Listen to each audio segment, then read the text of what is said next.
Zapeljani. S Tonijem Tišlarjem po Jesenicah.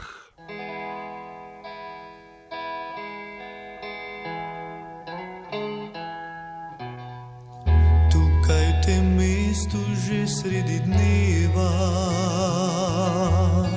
zahaja sonce za vrhove.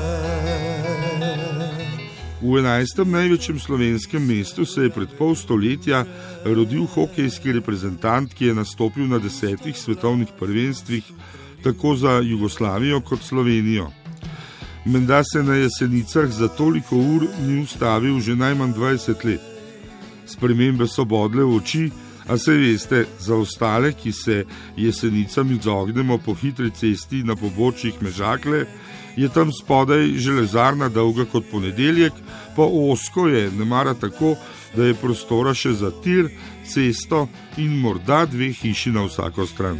Ja, to je bilo včasih, zdaj je malo drugače. Zdaj le, če tlele pogledamo, smo na Korošk-Belk, se začne Akroni, včasih še tega ni bilo, ampak je bila cela družina Jesenic, kot se rekel, je bila sama fabrika. Ampak Koroška Bela pa Javornik, to pa še niso Jesenice.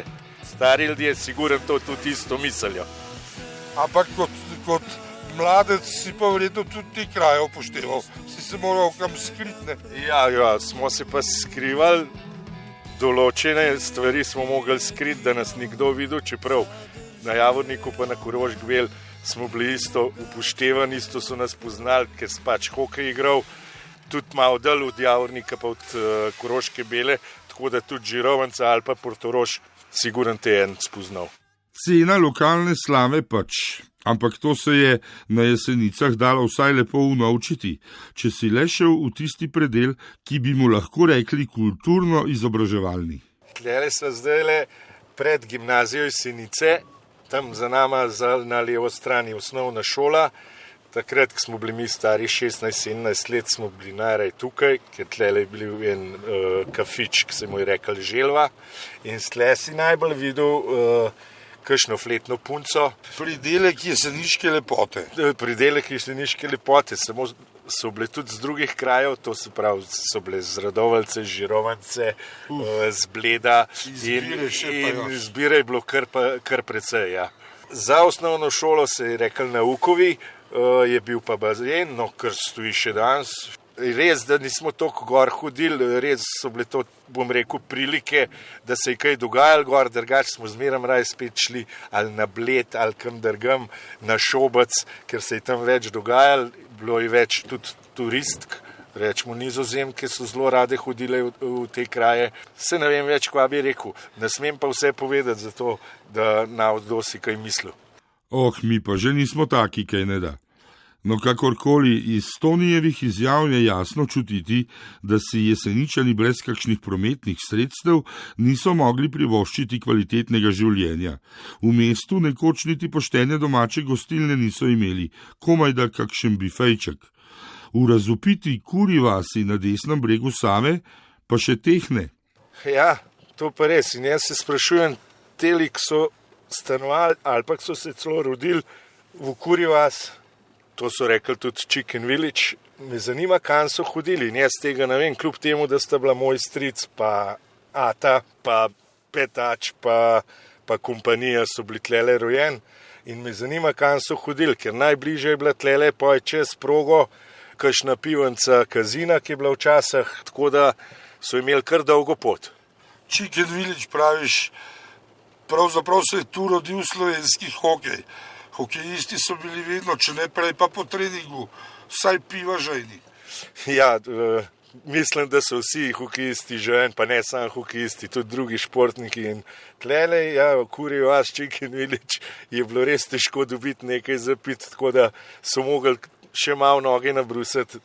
In tlek zdaj le midva stojiva, je bilo včasih sama fabrika, železarna Jesenice, ki se je razprostirala od še tamle malo višji gor, ker so zdaj midva pa čist dol do Javornika.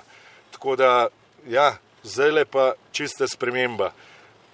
Več ali manj sami trgovski centri in kup nekih lokalčkov, ampak ene poštene gostilne, razen tam le gor Ejga, kakor jo je Dovžanova Alenka smučarka odprla, jo glih ni. No, morda pa tudi to še pride, saj se je turizem vendarle tudi tu začel širiti na začetku tisočletja. Predvsem na kolesarje stavijo, da ne bi postali zgolj tako imenovani mimograd. Sicer pa za manj poučene Jesenice pravzaprav že leta sploh niso več železarsko mesto.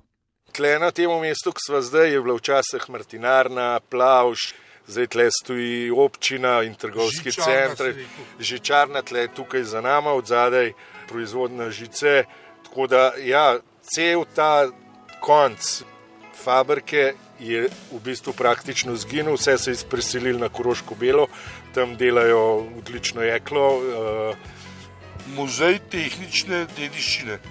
Polovica Jesenic. Ja, polovica Jesenic je v bistvu muzejska, škoda, ki nima več kakšne stare stvari, saj kakšnega dimnika, da bi se spomnili, kako je bilo včasih, tako da to bomo videli mogoče na kakšnih starih slikah še v današnjem času, pa tega ni več. In tako se zgodi, da bi morali včasih pri kakšni pesmi zamenjati celotno besedilo. Tole je še pred nekaj leti zvenelo zelo realistično. Ali je na svetu sploh še kakšen kraj, bolj pust in umazan, kakor ta je, kjer okna vedno so zaprta, dim tam dviga se v oblake.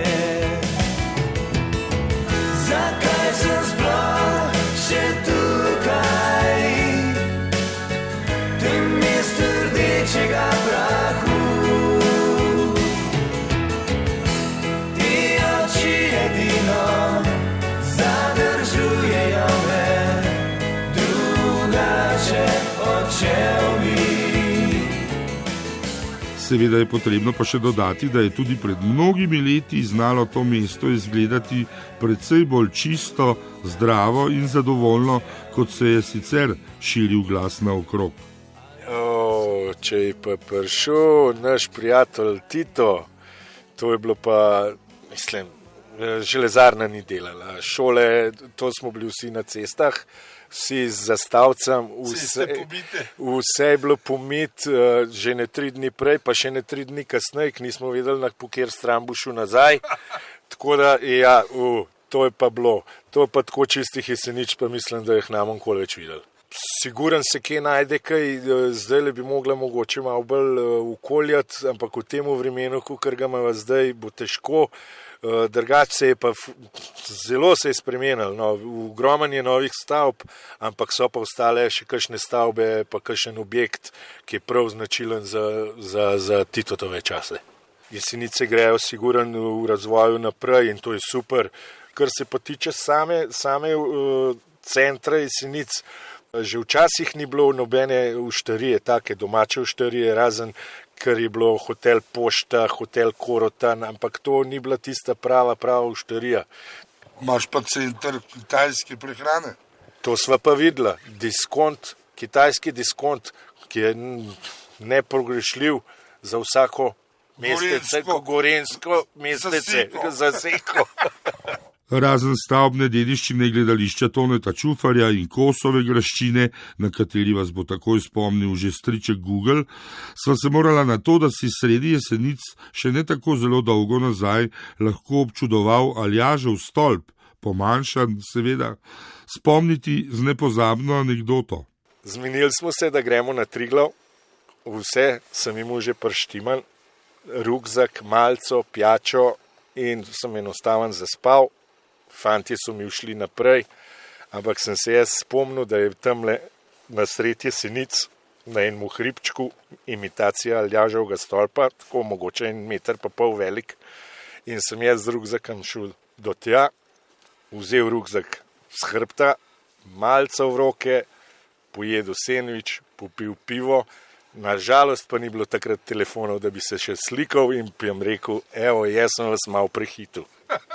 Kdo ve, morda pa bi Jesenice lahko tudi z na novo postavljeno maketo stolpa osrečile marsikaterega turista, ki je že zamudil svoj rok trajanja, oziroma bi si obvezen naskok na Triglav privoščil vsaj virtualno. Kot sva se napol pravlično po tolikih letih prepričala tudi v novo podobo Tonijeve rojstne hišice in opazila, da spominske tablice pa vendarle še nima. Ja, res, mislim, hiša je čist drugačna, kakor je bila pa naša. Ste jo prodali? Ja, prodali smo po smrti očeta, pa strica smo jo prodali. Hiša je bila že res za renovacijo, ampak takole lepo pa si nisem mislil, da bo še kdaj izgledala. Kot je škatlice, tako da ne vem, če navajo oni hotel dati ne tablice gorjo, bom jaz na skrivaj dal. Odlično. Ja, v mestu brez posebnosti bi bila to lahko nova znamenitost. Še besedila za tablico sva se takoj domislila. V tej hiši se je rodil hokejist Toni Tišlar, strelec prvega gola za samostojno Slovenijo in idejni oče postavitve nove makete Aljaževega stolpa na Jesenicah.